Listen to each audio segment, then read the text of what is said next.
Well, hello again. Today I'd like to continue my testimony. If you didn't see my salvation testimony, there's a link at the bottom of the screen or at the bottom of this video, and you should be able to view it in a few minutes and come back here if you want to do it in that order. But I'd like to continue my testimony because I don't believe that testimonies stop at salvation. I didn't get saved just to get saved.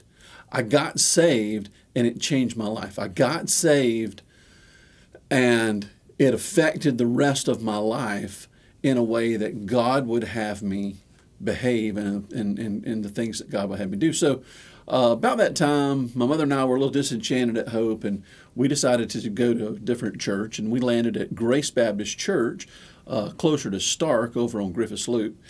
And that's where I met Sarah. Sarah then became a part of my life from then on, from then till now. She'll eternally be a part of my life. Don't know how we'll be in heaven. Scripture's not totally clear on that, but I don't know that I'll necessarily be married to her anymore, but I hope I get to walk the streets of glory with her when I get there. But anyway, we went to Grace Baptist Church, and I immediately got started teaching RAs with a friend of mine, Ricky Griffiths, and wow, we had no idea what we were doing. We were just warm bodies, and we were trying to help these kids out, and they were knuckleheads, and we were knuckleheads, and we were just doing what we could for Jesus and serving Him as best we could. And I really did a lot of growing there, and moved on back from there, moved back to Hope. And that's where Sarah and I got married at Hope about 3 years later. And when I got to Hope, I started teaching Sunday school, got involved in the music, and it wasn't long I was on staff, and I was doing the music at Hope. And did that for quite some time, and kind of got burnt out and went through a period where my faith was really, really stretched. I had grown quite a bit in my faith. Had been teaching Sunday school for about 5 years at that point. Sixth grade boys, and they were a challenge, but it was fun, and the music was fun.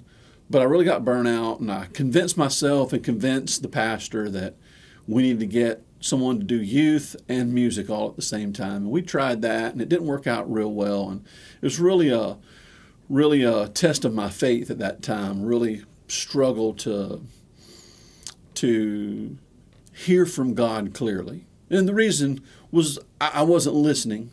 We get there sometimes. We want to come to church and we want to hear from God, but we don't want to do the footwork. We don't want to dig in the Word. We don't want to seek God. We want God to come meet us at church on Sunday so that He can tell us what He wants to tell us and what we want to hear, and we can go about our lives and be happy, and everything's wonderful. And it just doesn't work that way. The world that I live in shrouds the God that I love, and He's so hard to pin down sometimes. Not saying it's impossible. I'm just saying that sometimes, due to my agendas and my feelings and my problems and my need to live a life of luxury and for everything to be happy and wonderful and peaceful and joyful all the time, that sometimes takes away from what God wants in my life, because God's always trying to teach me something. And so it was a real test of my faith. But we continued on at Hope for a while, and my brother-in-law, Sean House, came. He was married to Sarah's sister, Debbie House. And Sean came and stayed a few years at Hope, and then he was called into the pastorate over at Gadara Baptist Church. And it wasn't long I followed him there, and I did music for 7 years at Gadara, on the first stint at Gadara with Sean, and probably about 2 or 3 years after that, under another couple of pastors. And I really got burnt out there, and we ended up going to First Baptist Keystone for me to do a little bit of healing. And so I did that, and had a great time at First Baptist Keystone. And about that time, well, let me backtrack to Hope for just a second. That's when we got that's when we got Caleb and Hannah. And Sarah and I had been married. We've been trying to have kids, but didn't work out. And we thought about different options. And the option of adoption piqued our interest more than anything, I think. And that's that testimony that I wrote back in my blog. I won't repeat that. It's either 7 or 8. True Worship Part 7 or 8. I can't remember which one it is. But if you want to go read that, you can read that. There'll be a link below to that as well. But we got them just prior to going to Gadara, and they had been with us. And the reason we landed at First Baptist for a while was that our children were of age. They were in Awana, and they had a really great children's program over there. So we went there, and that gave them the ability to be engaged in the gospel. And Sarah and I could rest and still be engaged in the church, be in choir, and do those kinds of things. So during that time, as a matter of fact, from the beginning of my life until that time, till I was about 42 years old, my father had never went to church with us. He had been to church. When he was 17, he went to church and he was saved. And he worked in the church for a couple years before he left to the military. And but when he got back from the military, when he married my mom, it was my mother that was faithful, not my father. My father had nothing to do with the church. He was an alcoholic. I loved him. I'm not telling you all this just because I'm trying to throw him under the bus or anything like that. It is what it is. He turned to God in later years, and I'm glad for that and thankful to that. But at the time, he was an alcoholic, and he would tell you, if he was here, he would tell you that. But he wasn't engaged in church. Mom would bring us to church. And as my children came along, we raised them in church. And my children were smart enough to notice that their grandpa, my father, did not go to church. And my little Hannah would absolutely wear him out, asking him why he didn't go to church. And she would she's very determined about the things that she's interested in. And so she would really wear him out. And one day I remember picking both Caleb and Hannah up from, they call him Orr, from Orr's house. And there had been some conversation that day, and he got upset at Caleb and Hannah and told them to leave him alone about church, that they just needed to be quiet. And so I think Caleb, I can't remember if it was Caleb or Hannah, one of them looked up at me and said, "Well, Dad, why don't you talk to him about being saved?" And I just looked at him kind of sternly and was going to tell them to do exactly what my father told them to do, and that's to hush up. And the Lord convicted my heart, and I looked at him and I said, "Well, I reckon I should." And so a couple weeks later, I gathered up the courage to go talk to my father about salvation. And I sat down with him, and about that time, he was turning 70. And he had put his retirement money into the last holding place that he was going to move it. And he wasn't going to mess with it anymore. He was just going to live off of it until he died. And it was a very poignant moment in his life. It was something that he thought deeply about. And I used that as a segue to talk to him about the Lord. And long story short, he had a salvation testimony. I couldn't shake him of that. I believed that was a true experience, but he had gotten away from the Lord and he never come back. But I believe he believed what the Bible said, but he was miserable. He was a miserable guy. always fussing about the weather and all this different stuff. He was funny. We had fun, but in the backdrop, he was not necessarily happy.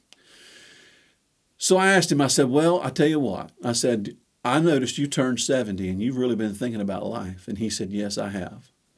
I said, well, why don't you take the time to try to re-engage in church? If I would pick a church to go, would you go with me? And he said that he would. So we tried. We were at First Baptist, and we tried there, and it was a little too churchy for him. And we tried another couple places, and we landed at Gadara again. Back out at Gadara, there was a different pastor out there, and we really liked the pastor, and Dad liked the small congregation. My sister at the time, Linda Stanley, she was going to Freedom Baptist Church in Keystone. And so Dad ended up going there because, for no other reason, but they had an early service, and he could go to the early service and be home before lunch, and he could get his lunch when he wanted it, about 11 to 11:30. So I was okay with that. But by the time that happened, I had been engaged as on staff again as music at Gadara. They decided to bring me on as minister of music there. So I did that for another 3 or 4 years. And in the time that I did that, I was not fulfilling my duty to my father. I promised him that if he would find a church to go to, I would go with him. And he understood why, and he wasn't upset. He was fine. He was with his daughter, and they were doing church there at Freedom, and everything was good. But during that time at Gadara, I started a college class, and it was a theology class, and it was Faith Bible Institute. Again, I'll have a link at the bottom for Faith Bible Institute. It was an it was a remote college class administered by the local church, and it took you chronologically through the Bible and through every major doctrine of the Bible. Most fantastic program I've been through in my life. As that program finished, Sarah's parents were at Hope, and they were not doing well.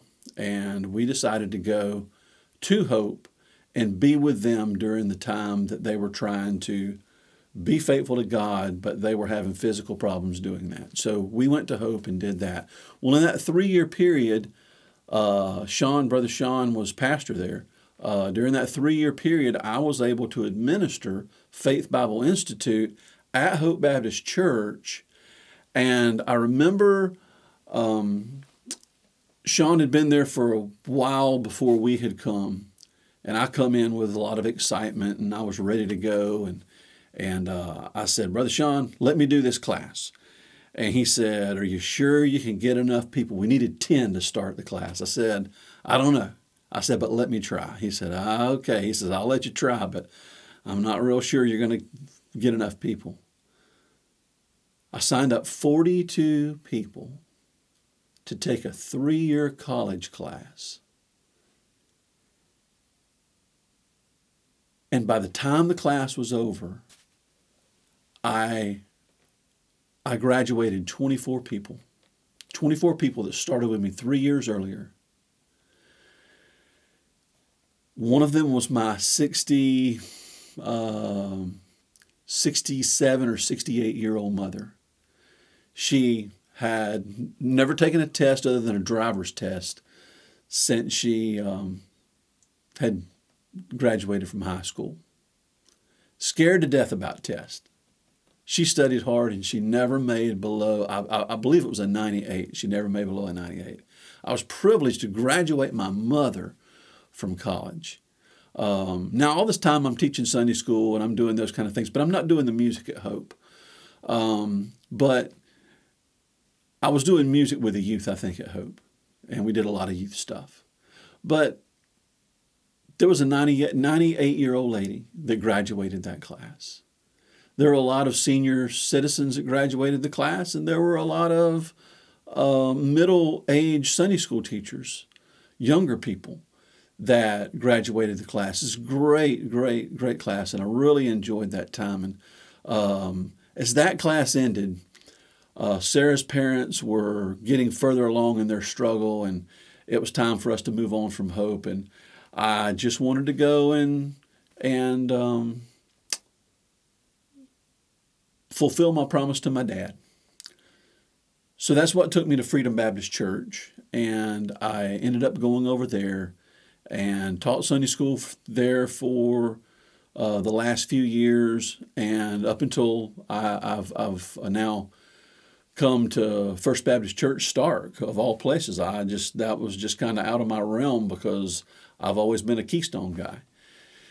And but taught Sunday school there, was engaged in the worship team. I played the guitar and sang specials and did the youth music for the youth, and just was involved in things like that. And now the Lord has brought me back to music. Have no idea what I'm doing. I'm having a blast. But, I walk into a church that has 10 times the technology I've ever had at any church that I've been at. And then coronavirus comes and we can't even meet. And it's been a real challenge. It's been probably one of the biggest challenges, I think, of my journey. Not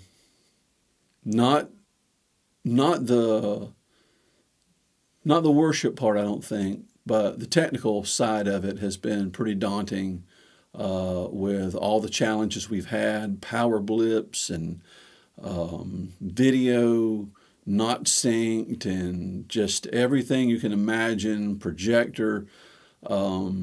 It just seems every time we turn around, there's a technical challenge to address. But we're going to get better at it, and we're going to do well, and I'm excited about the rest of my journey. But that's my journey up till now, so I hope I didn't bore you. Just wanted to let you know my background and where I come from and my experience in life, and where it's brought me from a spiritual perspective.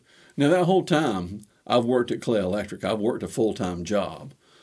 Love Clay Electric. Clay Electric's a great company, and have 35 years with Clay Electric. But God didn't say that I could go work at a job, and when I get done, that He needs my attention and my help. He said, listen, I need your attention and your help. In the meantime, I'm going to give you a good job to work at, and I'm going to give you a good place to work so that you can support your family. And so for that, I'm thankful. And God has blessed me greatly.